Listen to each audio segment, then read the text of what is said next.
This video is powered by the pros at Pascal Air Plumbing and Electric. Arkansas owned, Arkansas operated. GoPascal.com. You could just kind of talk us through that stretch, the last 20 seconds. You guys went for the traps there on the inbounds. Makai comes up with the big play, and you got your guy Ricky going downhill, but obviously wasn't able to convert there. Just what'd you see in that final stretch? Yeah, I mean, I thought defensively we did a great job creating the turnover, which is obviously what we wanted instead of a foul. And we have one of the best open court finishers in college basketball, Ricky, in the flow of the game before the defense got set. And he tried to take the ball to the rack. Haven't looked at it on video yet, but Ricky Council trying to get downhill on a broken play is usually something good happens for us. But he struggled tonight offensively, as did many of our guys, especially from 3-point land and the foul line. Were you surprised at all at some of the struggles early in the game offensively? Did you get a sense that might be the case going into it? And what do you think opened things up for you a little bit in the second half? Yeah, I mean, obviously, not making a three in the first half, going 0 for 13, your offense is going to struggle when you take 13 3-point attempts and you don't make one of them, and then you just go 1 of 3 from the foul line. So out of character for us to take 25 threes, very out of character for us to only get 10 free throws attempted. And then, on those 10 attempts, obviously, shooting 50% from the foul line, going 5 of 10 is, we need guys to work on their game individually and get shots up, especially with no class right now. Individual improvement on their own, getting shooting reps up is, in my opinion, extremely important. Coming off the break, Anthony wasn't able to practice because he was sick for 2 days. He got 1 practice in, and much like last year when we came back and JD was sick, and there's no excuses, but it's back-to-back years coming off a break where offensively not much rhythm at all after a 3-day break. And then the defense obviously kept you in it there in the first half, and you did a great job on KJ Williams. Just curious what the game plan was on him. And then also wanted to ask about Hannibal. It seems like you had the length advantage on him with your guards, but maybe his physicality and power caused some problems. Yeah, I thought Hannibal and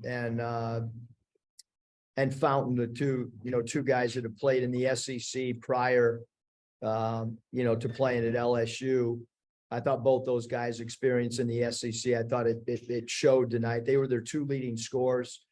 I thought we did a great job on the 2 players that we really focused on defensively, which was KJ Williams, their leading scorer, one of the highest scorers in the league.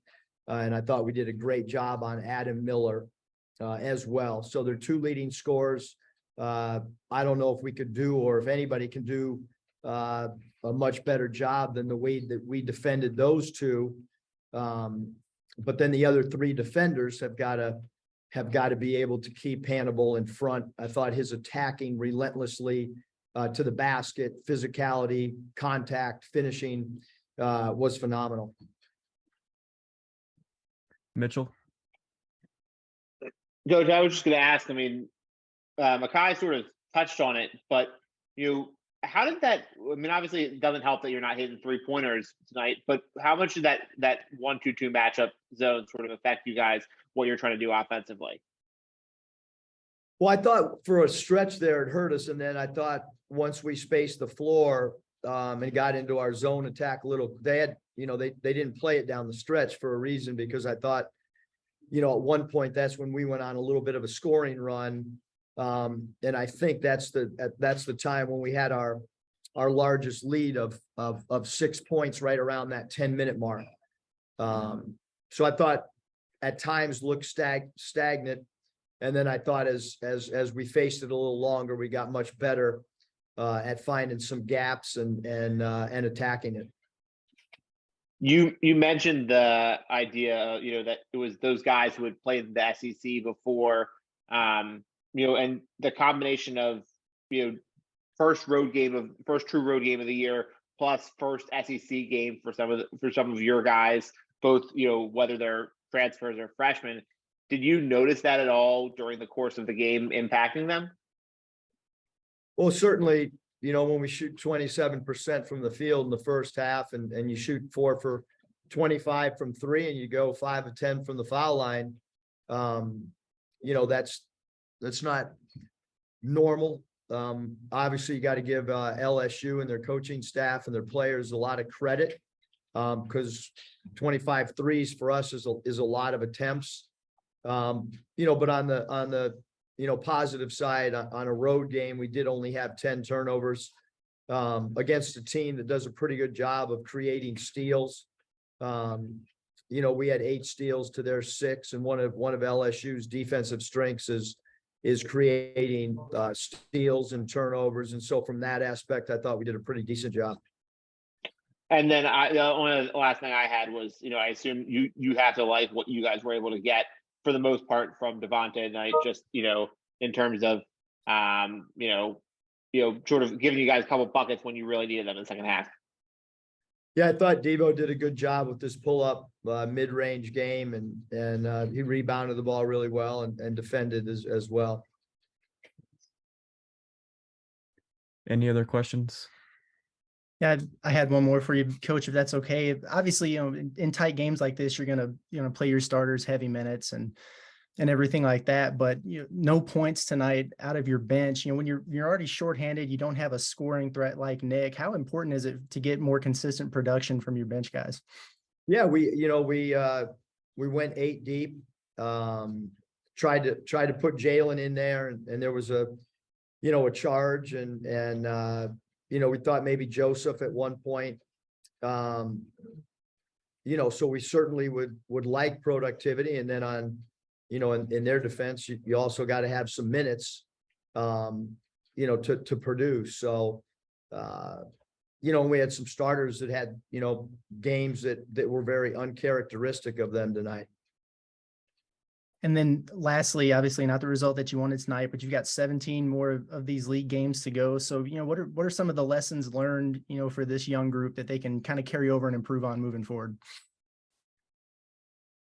Well, we got to, I think everybody's going to understand how hard this league is and how many games come down to the last minute and a half. I mean, we've talked about that, since we got together, way early in the summer. And so we got 2 guys that have SEC experience. So there's going to be a lot of learning lessons for this team early on for sure. And, I think our ball club tonight probably learned how hard it is to win on the road, and LSU had a phenomenal crowd with no class being in. I was actually surprised at how good and how loud and how energetic their crowd was. BetOnline remains your number one source for all your sports betting this season. Everything from the NFL and bowl season to esports. You'll find the latest odds, team matchup info, player news, and game trends at BetOnline. BetOnline features live betting, free contests, and live scores for almost any sport or game imaginable. We're the fastest and easiest way to bet on all your favorite leagues and events. Head to betonline.ag to join and receive a 50% welcome bonus on your first deposit. Make sure to use the promo code BELIEVE to receive your rewards. That's BLEAV. BetOnline, where the game starts.